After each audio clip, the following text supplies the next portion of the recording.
ಗಡಿಯಲ್ಲಿ ಅವಾಗವಾಗ ಈ ದೇಶದ ಒಳಗಡೆಗೆ ಬರುವಂತಹ ಉಗ್ರರು ರಕ್ತ ದೋಕುಳಿಯನ್ನು ಹರಿಸಿ ಹೋಗ್ಬಿಡ್ತಾರೆ. ಅವರು ಅವಾಗವಾಗ ಬಂದು ಹೋಗ್ತಾರೆ, ಆದರೆ ಈ ದೇಶದ ಒಳಗಡೆಗೆ ಇರುವಂಥವರು ರಕ್ತ ಹರಿಸ್ತಾನೆ ಇರ್ತಾರೆ. ಅವ್ರಿಗಿಂತ ಒಳಗಡೆಗೆ ಇರುವಂತಹ ಕೆಲ ದೇಶದ್ರೋಹಿಗಳೇ ಕ್ರೂರಿಗಳೇ ಅತಿ ಹೆಚ್ಚಾಗಿ ಅಲ್ಲಲ್ಲಲ್ಲಲ್ಲಲ್ಲಲ್ಲಿ ಅವು ಹಾಗೆ ತಣ್ಣಗಾಗೋಗ್ಬಿಡುತ್ತೆ. ಅಂಥದಕ್ಕಿಂತಲೂ ದೊಡ್ಡ ದೇಶಗಳು ಬೇಕಾ? ಈ ಪಾಕಿಸ್ತಾನದ ವಿಚಾರಕ್ಕೆ ಬನ್ನಿ, ಪಹಲ್ಗಾಮಕ್ಕೆ ಸಾಕ್ಷಿ ಕೊಡ್ರಿ, ನಮ್ದೆಲ್ರಿ ಇದೆ ಅಂತ ಕೇಳ್ತಾರೆ. NIA ಈಗ ಎಲ್ಲ ಸಾಕ್ಷಿಗಳನ್ನು ಇಟ್ಟಿದ್ದಾರೆ, ಡಿಜಿಟಲ್ ಎವಿಡೆನ್ಸ್ಗಳನ್ನು.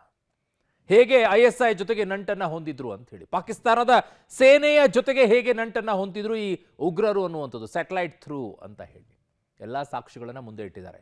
ಈಗೇನು ಹೇಳುತ್ತೆ ಪಾಕಿಸ್ತಾನ? ಸ್ಟೋರಿ ನೋಡಿ ಹೆಂಗಿದೆ. ಪಹಲ್ಗಾಮ್ ಭಯೋತ್ಪಾದಕ ದಾಳಿಯಲ್ಲಿ ಪಾಕ್ ಪಾತ್ರ, ಪ್ರಾಥಮಿಕ ತನಿಖೆಯಲ್ಲಿ ಸಾಕ್ಷ್ಯ ನಿರೂಪಿಸಿದ NIA. ನವರಂಗಿ ಆಟವಾಡ್ತಿದ್ದ ಪಾಕಿಸ್ತಾನಕ್ಕೆ NIA ಶಾಕ್. ಪಹಲ್ಗಾಮ್ನ ಬೈಸರನ್ ವ್ಯಾಲಿಯಲ್ಲಿ ನಡೆದ ಭಯೋತ್ಪಾದಕ ದಾಳಿಯಲ್ಲಿ ತನ್ನ ಪಾತ್ರದ ಬಗ್ಗೆ ಸಾಕ್ಷಿ ಕೇಳ್ತಾ ಇದ್ದ ಪಾಕಿಸ್ತಾನಕ್ಕೆ NIA ಈಗ ಸಾಕ್ಷ್ಯ ಕೊಟ್ಟಿದೆ.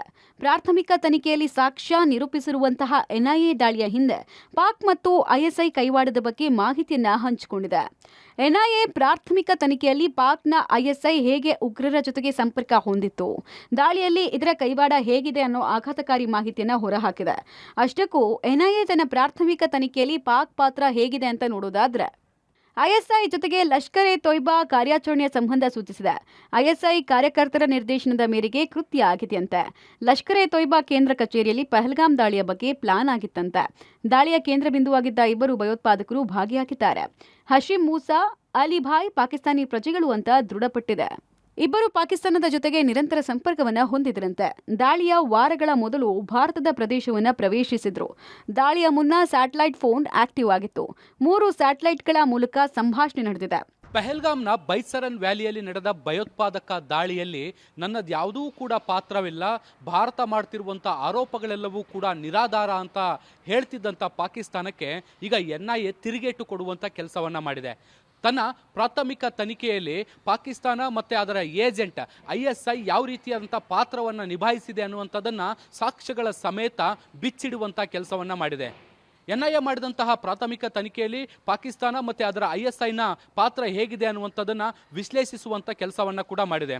1 ವಾರಕ್ಕಿಂತ ಮುಂಚೆ ಪಾಕಿಸ್ತಾನದಿಂದ ಉಗ್ರರು ಭಾರತಕ್ಕೆ ಹೇಗೆ ಬಂದರು, ಪಹಲ್ಗಾಮನ್ನು ಹೇಗೆ ತಲುಪಿದ್ರು, ಮತ್ತು ಅವರು ಪಾಕಿಸ್ತಾನದ ISI ಜೊತೆಗೆ ಹೇಗೆ ನಿರಂತರವಾಗಿ ಸ್ಯಾಟಲೈಟ್ ಫೋನ್ಗಳ ಮೂಲಕ ಸಂಪರ್ಕದಲ್ಲಿದ್ದರು, ಮತ್ತು ಲಷ್ಕರ್ ಎ ತೊಯ್ಬಾ ಪಹಲ್ಗಾಮ್ನಲ್ಲಿ ಯಾವ ರೀತಿಯಾಗಿ ದಾಳಿಯನ್ನು ಮಾಡಲಿಕ್ಕೆ ಸಂಚು ರೂಪಿಸಿತ್ತು ಅನ್ನುವಂಥದ್ದಕ್ಕೆ ಸಂಬಂಧಪಟ್ಟಂತೆ ವಿಸ್ತೃತವಾದಂಥ ಮಾಹಿತಿಯನ್ನು ಕಲೆ ಹಾಕಿ ಅದಕ್ಕೆ ಸಾಕ್ಷ್ಯಾಧಾರಗಳನ್ನು ಕೂಡ ಕ್ರೋಢೀಕರಿಸುವಂಥ ಕೆಲಸವನ್ನು ಮಾಡಿದೆ.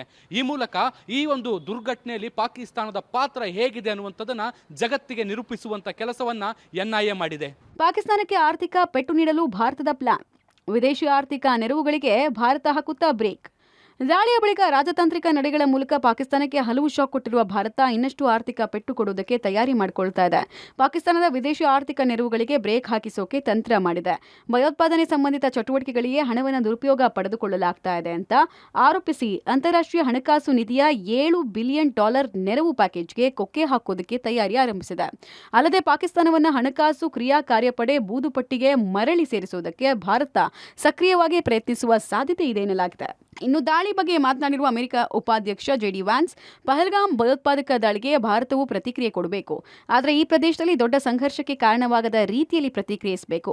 ಪಾಕಿಸ್ತಾನವು ತನ್ನ ಭೂಪ್ರದೇಶದಲ್ಲಿ ಭಯೋತ್ಪಾದಕರ ನಾಶಕ್ಕೆ ತನ್ನ ನೆರೆಯವರೊಂದಿಗೆ ಸಹಕರಿಸಬೇಕು ಅಂತ ಹೇಳಿದ್ದಾರೆ.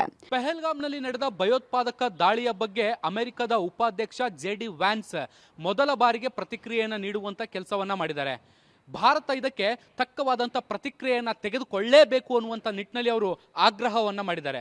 ಆದರೆ ಇದೇ ಸಂದರ್ಭದಲ್ಲಿ ಅವರು ಭಾರತ ಮತ್ತು ಪಾಕಿಸ್ತಾನದ ಗಡಿಯಲ್ಲಿ ಬಹಳ ದೊಡ್ಡ ಪ್ರಮಾಣದ ಸಂಘರ್ಷ ಆಗದೆ ರೀತಿಯಲ್ಲಿ ಇದನ್ನು ಕಾಪಾಡಿಕೊಳ್ಬೇಕು, ಈ ಒಂದು ವಿಚಾರವನ್ನು ನಿಭಾಯಿಸಬೇಕು ಅನ್ನುವಂತಹ ಸಲಹೆಯನ್ನು ಕೊಟ್ಟಿದ್ದು, ಪಾಕಿಸ್ತಾನ ಭಯೋತ್ಪಾದಕ ವಿರುದ್ಧದ ದಾಳಿಯಲ್ಲಿ ಸಹಕರಿಸಬೇಕು, ಆ ನಿಟ್ಟಿನಲ್ಲಿ ಕೆಲಸವನ್ನು ಮಾಡಬೇಕು ಅಂತ ಪಾಕಿಸ್ತಾನಕ್ಕೂ ಕೂಡ ಕಿವಿ ಮಾತು ಹೇಳುವ ಕೆಲಸವನ್ನು ಮಾಡಿದ್ದಾರೆ. ಒಟ್ನಲ್ಲಿ ನಾನೇನು ಮಾಡಿಲ್ಲ, ನಂದೇನು ತಪ್ಪಿಲ್ಲ ಅಂತ ನವರಂಗಿ ಆಟ ಆಡ್ತಾ ಇದ್ದ ಪಾಕಿಸ್ತಾನಕ್ಕೆ NIA ದೊಡ್ಡ ಶಾಕ್ ಕೊಟ್ಟಿದ್ದು, ಇನ್ನಷ್ಟು ಸಾಕ್ಷ್ಯಗಳನ್ನ ಕಲೆ ಹಾಕುವ ನಿಟ್ಟಿನಲ್ಲಿ ಕೆಲಸ ಮಾಡ್ತಿದೆ. ಈ ಸಾಕ್ಷ್ಯಗಳು ಖಚಿತವಾದ ಬೆನ್ನಲ್ಲೇ ಭಾರತ ಪಾಕ್ ವಿರುದ್ಧ ದಂಡಂ ದಶಗುಣಂ ಅಸ್ತ್ರ ಪ್ರಯೋಗಿಸುವ ಸಾಧ್ಯತೆ ಇದೆ. ಶಬ್ಬೀರ್ ನಿಡಗುಂದಿ, ಪಬ್ಲಿಕ್ ಟಿವಿ, ನವದೆಹಲಿ.